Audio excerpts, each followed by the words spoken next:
Hello, everybody, and welcome. Thank you for joining us today. This is GiveSignup 201, and our main focus is going to be around how to take your peer-to-peer fundraising events to the next level with some great features that you may or may not know of. So we have Chris and Elizabeth, who are both experts on all things GiveSignup, and they will be presenting today. A few housekeeping items before we get started. If you have any questions throughout the webinar, please feel free to submit them using the question pane on the control panel. If for any reason we don't get to your question or it's something very specific to an event that you are working on, don't worry, we will have somebody that will reach out and connect with you to answer that question. This is also a recorded webinar, and it will be shared with all registrants within 24 to 48 hours via email. We will send out the actual presentation slides and a link to the recorded video. So don't feel like you need to be jotting down notes or like you're going to miss something on a slide, because you'll have all of this great information sent to you. And with that, let's take a look at the agenda here before we pass it over to our presenters. Oh, yes, sorry. You want me to flip over the slide? I am controlling the slides. Hi, I'm Chris. I've ruined the podcast already, the webinar already. Here we go. Switching over to the next one. There's the agenda. You got it, Daniela. Sorry about that. Okay, so real quick, if anybody new joining us, we just want to give a shout out and let you guys know who we are. And then we are going to review the importance of supporter engagement, and then we'll share how to incentivize your fundraisers. And then we'll dive a little deeper into customizing your event website. And then we are going to have a live demo in action to show you some features on the cover page. So stay tuned for that. And with that, I pass it over to Chris. Oh, thank you so much. Thank you, and sorry about that little snafu at the beginning. But yes, I am Chris Newcomer. I am the lead on peer-to-peer fundraising on the GiveSignup team. So you may have heard from me before, reaching out to you saying, hey, did you know you could peer-to-peer fundraise in your race? And here's how you can turn it on, or pointing out some of the tools we're going to go over on this webinar today. With me is also, as Daniela mentioned, Elizabeth Delarova, one of our senior account managers, who's an expert. I know she's an expert because she taught me everything I know, so she's got to be an expert, right? But so yes, we're going to go over who we are first, and we are event and technology experts, and our mission is to make it free and easy for small businesses and nonprofits to generate more revenue, grow their events, and engage their attendees. We create free and easy to use event software that you can fully control. So we're going to go over sort of the benefits of supporter engagement and some strategy behind supporter engagement to start. So why is supporter engagement important? Because you can turn your event participants into supporters and advocates. This expands your event's outreach past its own contact lists and into the network of others. You can find new donors through friends, family members, coworkers, etc. You can build deeper connections with existing supporters. You can gain exposure at a reduced cost. Doesn't cost anything to put one of our free websites up. You can increase brand and mission awareness, and you can raise even more money. So supporter engagement is super important. So some strategies for supporter engagement includes setting up your peer-to-peer event to support successful fundraisers, and that means giving them every single tool possible at their disposal to make sure that their fundraisers can be super successful. And that involves setting up fundraising teams and individual pages, giving them dedicated fundraising pages that include custom content that fundraisers can share and post to their social media platforms. And what you can do with that, you can create certainly the default messaging that we provide, both on the individual and team level, but you could also even create custom content pages that give them sort of guides for what to share. You can give them images, logos to share. You can also give them a central page that keeps track of all that progress, that donation page. And you can also create a communication plan to send direct messages and share important information with fundraisers. We actually have an incredible blog that one of our team members, Nancy, created or helped put together, which goes over the 5 key emails to send to your fundraisers over the life of a campaign. And that's sort of like the getting started email, the keep on, we can keep doing it, we're almost there, that kind of email. So the things that keep people motivated and keeping them going on keeping them focused on the message and supporting your cause. So here we're looking at some of those pages we were just talking about. So on the left, we have individual fundraising page, and on the right, team fundraising page. You know, the individual page, we can see, you know, this person is beginning their journey to their fundraising goal, but they've already earned some of these things on the right. These are milestones and badges. So these are custom things that Elizabeth is going to talk about a little bit later, but they are created to gamify and encourage your fundraisers to fundraise even more. So because this person has already raised $250, $500, $100, they get those badges already. If they hadn't earned them yet, those would appear as grayed out images that they had yet to earn. And then we also on the right, we can see our great team fundraiser page. And the team fundraiser is certainly focused on the large team goal as well. But if you look below, you can see every single member of that team. So if someone is coming there and they're looking for, you know, their nephew who told them, hey, I'm on the feline foster team, come donate to my page. They can come right to that page and find the team, but then also find their nephew and donate to them. We even have a setting on the back end where you can require that somebody has to pick someone on a team to donate to. So there can't be any general team donations, which prevents, you know, people from having to have that sort of the pain of being like, oh, my grandma was supposed to donate to me, but she donated to the team. And you can sort of avoid that, that problem, which is super great. And also having a central donation page, which sort of focuses people in on your goal. So, you know, on the upper right-hand side of this screen, you can see the Run of Hope Seattle's main donation page.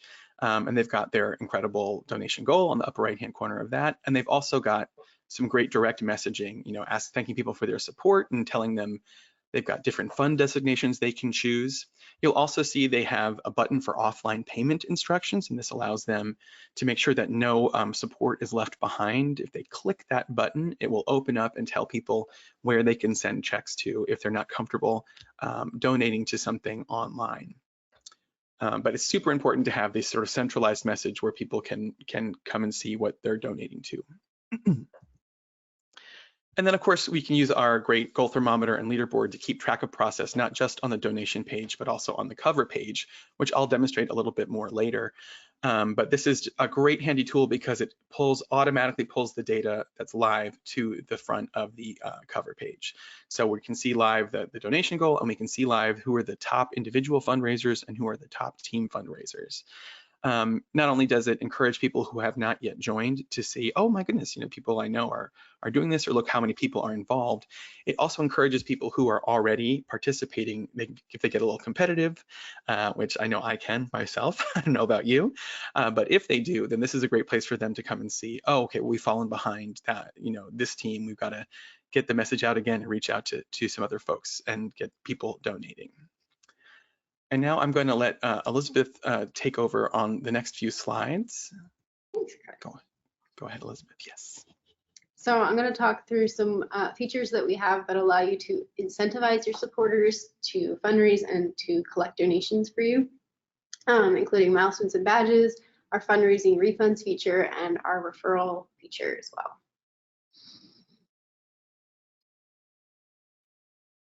So the first one is milestones and badges. Actually, I have a couple thoughts on this because we have a pretty expansive feature here. So this is a feature that allows you to create custom milestones for your fundraisers. So for example, when somebody raises their first $5 or $10 on their fundraising page, you can give them a badge that will show up on their fundraising page trophy case. So they get rewarded for that. They'll get a notification that they've achieved that milestone. So it's an exciting and fun way to sort of gamify your fundraising for your supporters. So there's an example trophy case on the right there. Some of those in that example are actually custom badge designs. We recommend creating your own custom badge designs to make it unique to your event, but we also give you some default ones if you want to just use ours. We have a bunch of different badges that you can use that are already in our system. I love Canva for making these. Chris also loves Canva. He's probably going to plug it later in his cover page. Canva. Yeah. So that's a great free tool for building these badges, and we'll tell you exactly like what size when you're going to upload them to make those images. So another idea with these is to get creative with them. So for example, if your event is having an anniversary, like your 25th anniversary, you can make a milestone commemorating that for the first $25 raised or the first $2,500 raised, depending on the scale of your event. And these badges and milestones can be applied to both teams and individuals. So you can get creative with how that works as well. There's also badges that you can do for things like if somebody enables Facebook fundraising. Or like number of team members on a team. So you can do creative things that are not just based on the amount that they raised. You can also put in some unique badge names. So the example all the way over on the right is of a Star Wars themed event that has some Star Wars themed badge names. So when you hover over them, you can actually see what they've named it in the system, and you can go with the branding and theming of your cover page and really make it an all-inclusive experience for your fundraisers that goes with your theme. So we also have a fundraising refunds feature. So I'm going to talk about both this and the referral refunds feature that we have. But this is tied to somebody's fundraiser page. So if you have somebody registering for your event and say they're paying $40 or $50 to register for your event, but you want to be able to incentivize them that if they raise $100 through their fundraising page, they can get that $40 back that they originally paid.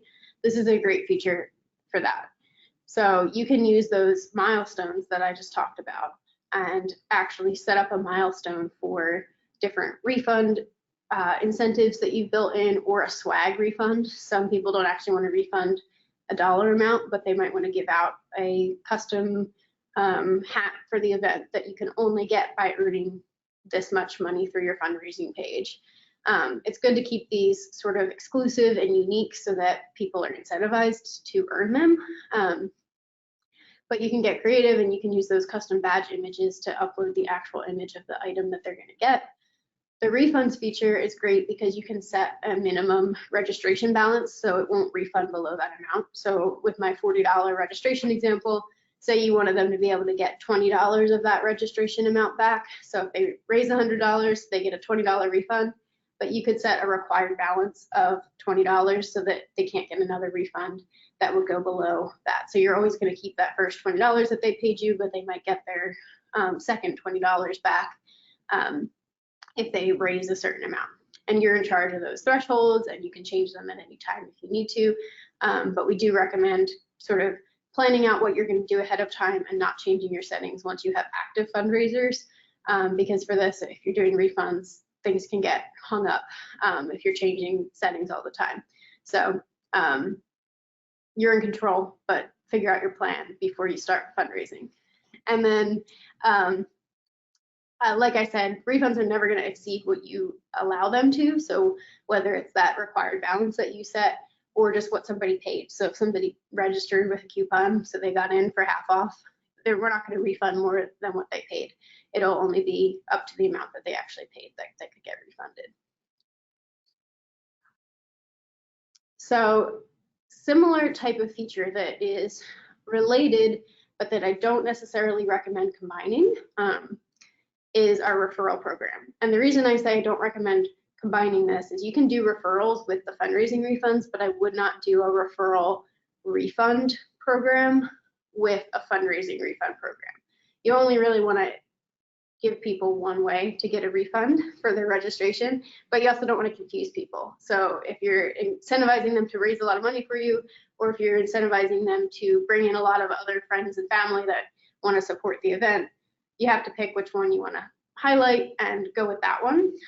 So these are both solid options, but I rarely see them used together. But the referral program is where if I sign up, I get a unique link that I can then share with Chris and my other friends. And if Chris signs up, then that registration counts as a referral for me. And you can set it as the event director where if I get 5 of my friends to sign up using my link, I will actually get a refund or a swag reward, like with the fundraising refunds. And so I'm incentivized to get a few friends to sign up, and I may not actually get 5 friends. I don't have that many friends that are going to sign up for this event with me, or maybe I don't have that many friends at all. I don't know. Okay, now you're being hard on yourself. You have that many friends. Come on now. Okay, well, let's just say I had 5 friends that would sign up for this event with me, but one of them doesn't actually use my link. You're able to go back in and make sure that it's attributed correctly to me, and make sure that I get my refund. So you're able to control that as well. So this can make you a decent amount of money though, because a lot of people don't have a full 5 friends that are going to sign up, and so they're going to get 2 or 3 referrals, but they're not ever going to actually hit the threshold that you set. So you're going to get those additional 2 registrations or 3 registrations that they referred, but you're never going to actually have to issue that $40 refund. So it's a great marketing tool, but like I said, I would usually only use this if you're not also doing the fundraising refunds. Use milestones and badges, use fundraising incentives and things like that, but don't combine refund features because it gets really confusing both from a financial perspective for you accounting for the event and also for your supporters, because there's just too much for them to keep track of. All right, so now I'm going to go through some event website settings. So I'm going to show some charity partner settings that we have and some team captain settings, and then Chris is going to show us the cover page feature. So this, there's a lot going on here, so I'm going to talk you through it. So this is our charity partner feature. The way I explain this typically, because different events use different terminology for this concept, is this is a partner to your event that is a beneficiary of your event. So maybe you are the nonprofit putting on the event and you're your own beneficiary of the event, but sometimes we have larger running events or other types of like fundraising runs or walks or rides that are not themselves the nonprofit that is benefiting from the event, but they have 1 or 2 or more charity partners that they work with who get the funds from the event. So this charity partner feature allows you to create those. It's pretty flexible, so you can use it in different ways. For example, the screenshot that we have on the right here is of an event that has just 2 funds that they want people to select between when they make a donation. So it's still all under one nonprofit, and technically both of those funds are going to the same place, but when they account for the event later, they're going to designate, okay, all of this amount that was raised was marked for cancer research, and this amount was marked for brain tumor research, so we're going to send that to the appropriate department within our large hospital. So you can use it in different ways like that. It doesn't have to be actually separate nonprofit entities that you're setting up as charity partners, but it can be. We have some large events that have like 20 charity partners, and they're all in here, and they all have their own payment accounts and reports and things that they have access to, but you can also make it just super simple. So another way that you can sort of brand this is you can call it like funds or nonprofit partners or something else. You don't have to use the word charity partner. We actually allow you to customize that in the system. So you can put in custom descriptions and logos for them so that they have their own unique page on your website. Like I mentioned, they can also set up their own payment account and get direct payment for the donations they collect. That's kind of on another level, but it is possible to do. They will show up on the fundraising and the donation screens. So when somebody's making a donation, they'll be able to select between the charities that you have set up. And then another really great feature that we like to highlight is that if you have at least 1 charity partner set up, you're able to add a donation checkbox to the last step of registration. So right when somebody's about to click complete registration or pay now, they will get a prompt to donate however much you set. So a good one is like $5, but it can be more or less than that. And so it's like the very last thing they could possibly click on before they check out. And we find that a lot of people do that because it's one more donation ask. So if they didn't already donate, but now they're getting prompted to donate $5 more, they're probably likely to do it. So that, yeah. And so the team captain settings, this is kind of more of an internal thing depending on how you want your event to run, but team captains are the team captain of a fundraising team. So if you're using Teams, each fundraising team has their own page, and that page aggregates all the individual fundraisers that belong to that team. So the team captain is the person who either created the team or who you have given access to that team so that they can encourage and keep track of their team. They also have access to design the team fundraising page that shows on your website, and they can make changes to it throughout the life of your event. They can also download a roster if you give them access to that. So they can go into the system and actually download everybody on their team and how much they raised so that they can do the work of encouraging those fundraisers for you. So large events that use fundraising teams, this is a really great feature for them because it allows you to really empower your team captains. Awesome. And I'm going to talk to you a little bit about cover pages. If you've received emails from me in the past about peer-to-peer fundraisers or about fundraising, I'm often sharing great examples of cover pages, which we'll see in just a little bit. But I do think it's just an incredible tool, especially for fundraisers, where you can really focus in and show exactly why people need to support you, show the focus of the event, and show who is taking part and really like supporting you with the fundraisers in real time. So it's a great place to communicate your organization's mission. You can show those fundraising details. And as I said, you can display real-time data points through the goal thermometer and fundraising leaderboard. So here, let's look at some actual cover pages. So we've been looking at Run of Hope Seattle, this as an example throughout this whole thing. So let's look at their actual cover page in real time live. So this is their cover page. Elizabeth and I both helped them get set up for this year, which is really exciting. But you can see they've got a custom banner that they've set up. They've got their 4 different events under their event tiles, which are showing. They're using the cover page to tell people important information like here, how to make an offline donation. So if people are not looking to do something online, they can do it here, or they can just click the donate button. They're also teaching people how to create or join a team. So they're doing the thing that I often recommend, which is to, over communicate. You never know where someone is going to be reading something and it's actually going to sink in for them. So it's really great to include that messaging pretty much everywhere possible. And then down here we've got their goal progress. As you can see, since the creation of this webinar, they've made a lot more progress. They're much closer to their $500,000 fundraising goal. And then down here, we've got their top individuals and top team fundraisers, and another description of sort of the event and their main title sponsor. So it's just a great way to use the tools that we have built in to communicate more. I'll show you one more live one, which is Step Into Autism. They're doing a great job as well. Their event is coming up in June.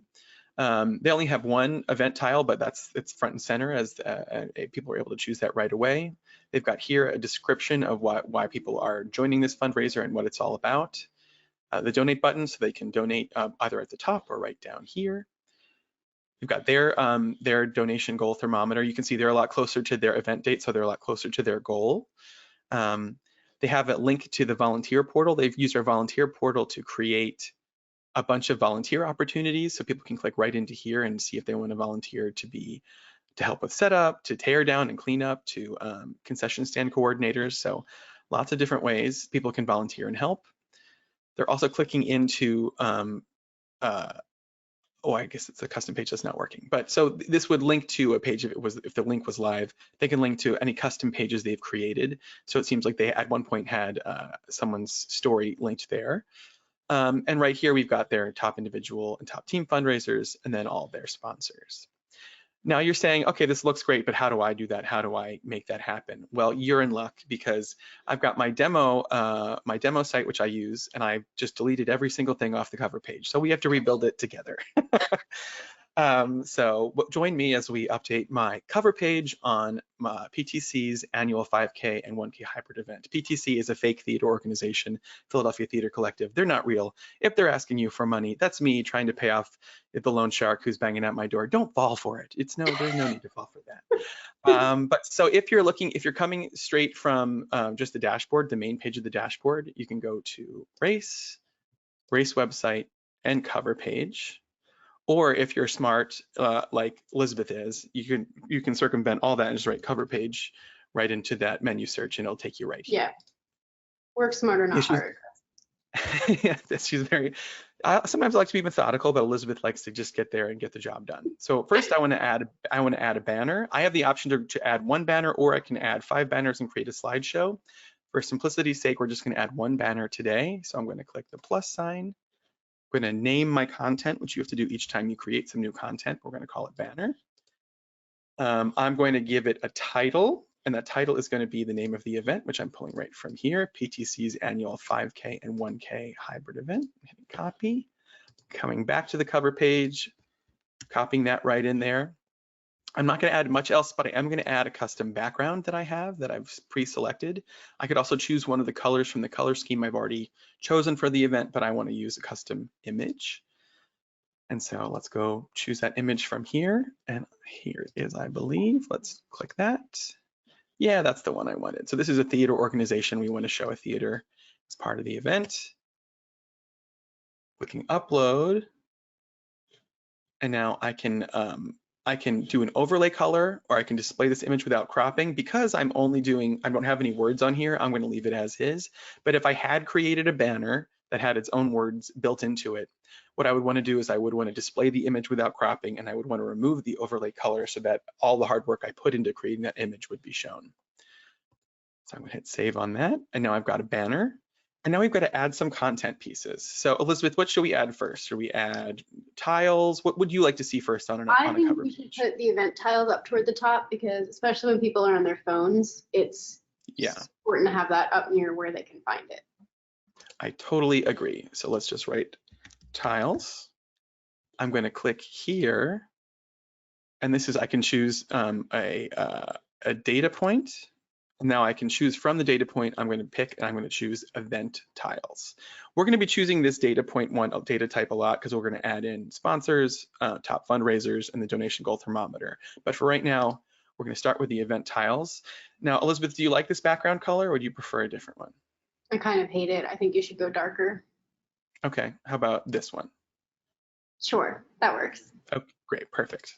So Elizabeth, I'm colorblind. This is why I'm asking Elizabeth this. So I can sort of figure it out, but then people are like, hey, why'd you do that? What's going on there? And I just say I'm missing cones in my eyes. That's what's going on. If you're colorblind like Chris, we give you a lot of default color themes that you can work off of that are pretty much, they won't make your website look bad, even if you're not sure what colors go together or you can't tell what colors are.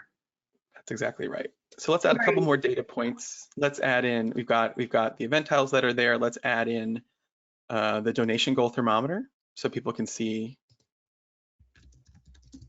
If Chris didn't have a donation goal set up, this would not look good, but you would be able to add the thermometer. So you want to make sure you have your goal enabled and your goal set up already. Let's save on that. I actually want to add in the fundraisers now too. I think that's probably a smart thing, because they're right in line with the donation goal. So let's add in our top fundraisers. We've got them right here. You can mess with the colors later. I'm not going to worry about the colors too much on this. I just want to show you how easy it is to. Yeah, it looks good if you put the same, like if you put two components like this next to each other, if you have the same background color for them, it can look like all one component. That can look really good. Yes, it can. I'm not quite doing that. I'm doing a couple different ones. So I'm colorblind, so you can blame me on that. Let's take a quick preview of what we've got so far, just so we can see what we've done just in this few short minutes we've been doing this. Oh, okay, beautiful. It looks good, except for obviously we want to change the color of the title so it can be seen on this very dark image. So let's go back to.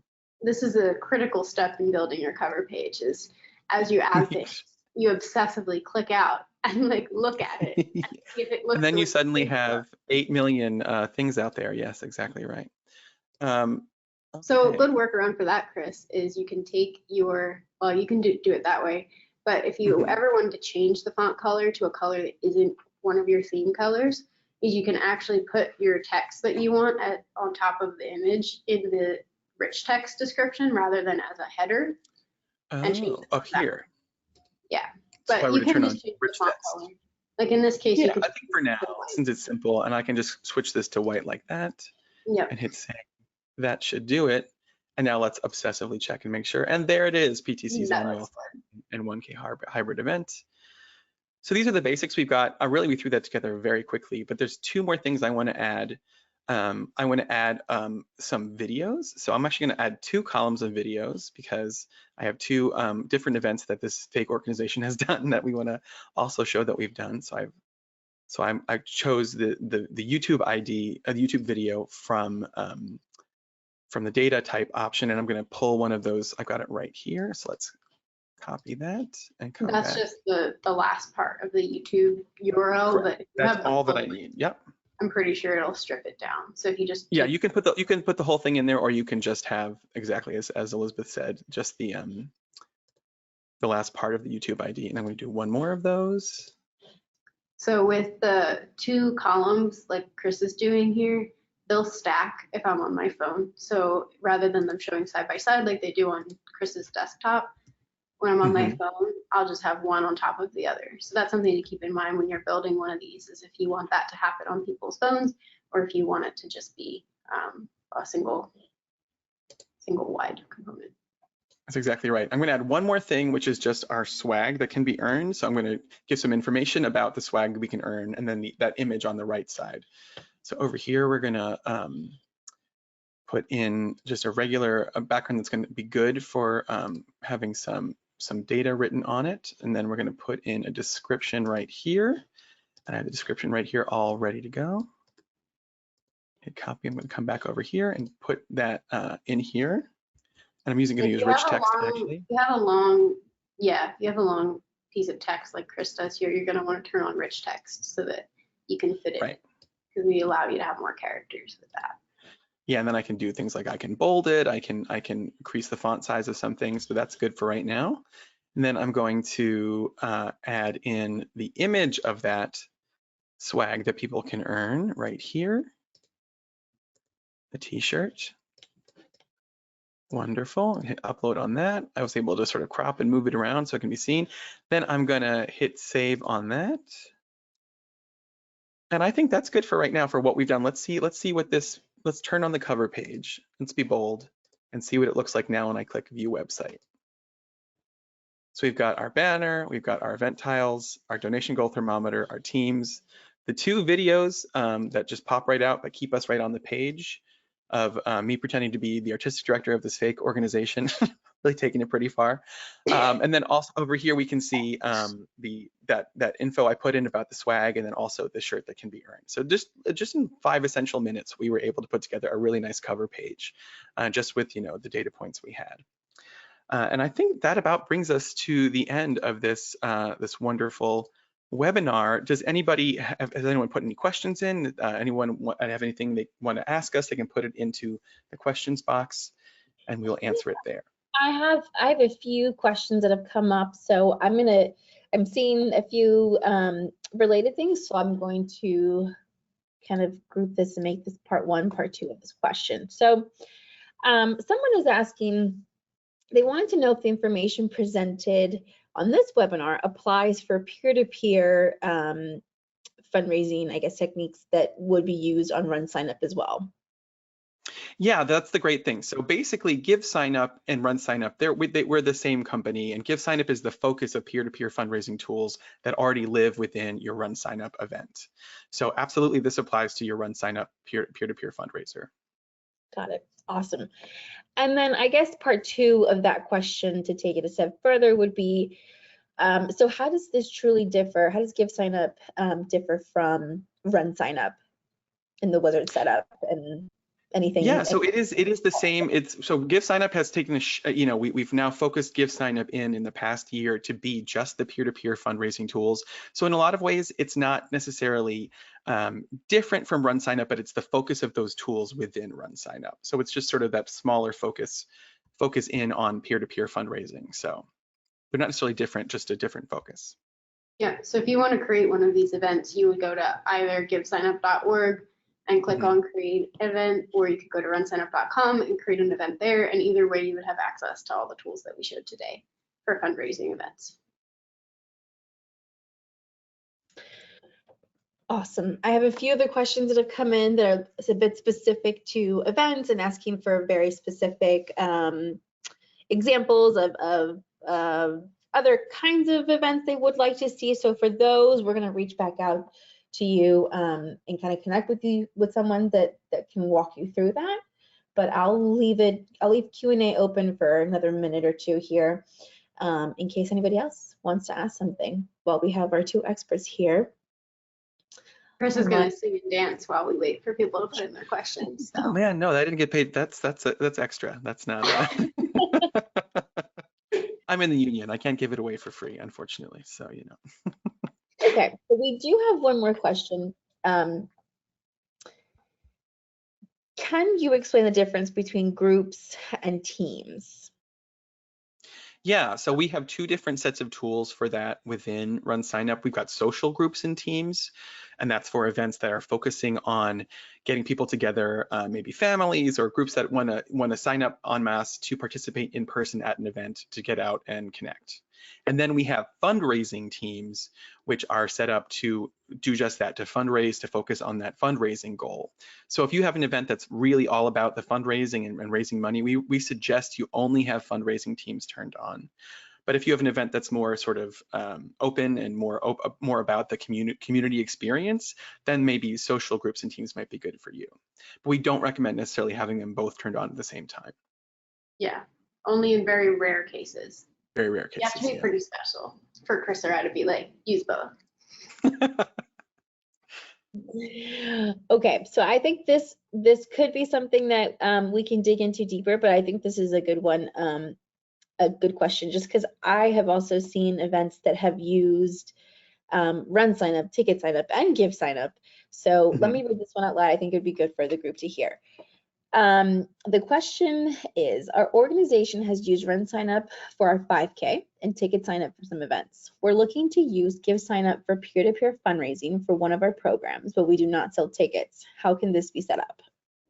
Yeah, that's a new a great question, because we sort of have gone in a new direction with our standalone peer-to-peer fundraising, so that now we focus on using the registration tool, the tool we would use just for these events, except we sort of turn off the registration half of it. So you can set it up so that the donation information is live, the fundraising information is live, and people can come in and create their fundraisers for the life of your standalone fundraising event, but you don't necessarily have to have them register. So it's just a few extra steps in sort of turning off the parts of the registration tool you don't need and keeping on the ones you do. But we can, because that's sort of a new development, if you're looking for help getting that certain setup up, I can certainly get in contact and we can help you walk through what that process would be like. Awesome. Yeah, lots of similar questions like this. I also am getting something that is asking, you know, if what is your advice if I'm creating a separate fundraising event on GiveSignup separate from my 5K event? Should I be running them at the same time, or how would you guys approach that and set that up? I would say that if it's a fundraising event that is part of the 5K or running in tandem, you would want to use the tools within your race, your registration event you already have. But if it is an event that is like, okay, we're doing our spring 5K and also we're doing our spring summer push, you could create two separate things, but you would just want to brand them differently. You would want to, you know, make sure that it was clear that they were two separate things going on. Does that sound right, Elizabeth? Yeah, yeah, without knowing more about that specific situation, I think that's what I would recommend, is to have, if it's connected, have them all in one race, but if they're two separate things, have two separate websites. You can always link them back to each other with your cover page if you need to. That's true. And for that one, for that specific question, we can always kind of reach out and dig into what your specific event is going to be. I just thought it would be a good question to kind of bring up in general for the group. So we can send a little more details and connect you with somebody that can help. So let's see, we have a few more things coming in, but very, very specific. So I'm going to go ahead and any questions that I have some people saying, you know, we have some events that we would love like your advice on, or to kind of consult those people. We will reach out and get you connected with that help. Awesome. Well, thanks so much for joining us today. I hope it was informative, and you know, we look forward to talking more fundraising with you in the future. Thanks, everyone. Oh, so it's back on the left leg and then you just kind of lean forward on the, hey, you just finished watching a video. That ended sooner than I thought it was going to. Thanks for checking it out. If you haven't already, please subscribe to the channel. Click the notification bell and all, and click the thumbs up button if you enjoyed this content. We'll see you in the next one.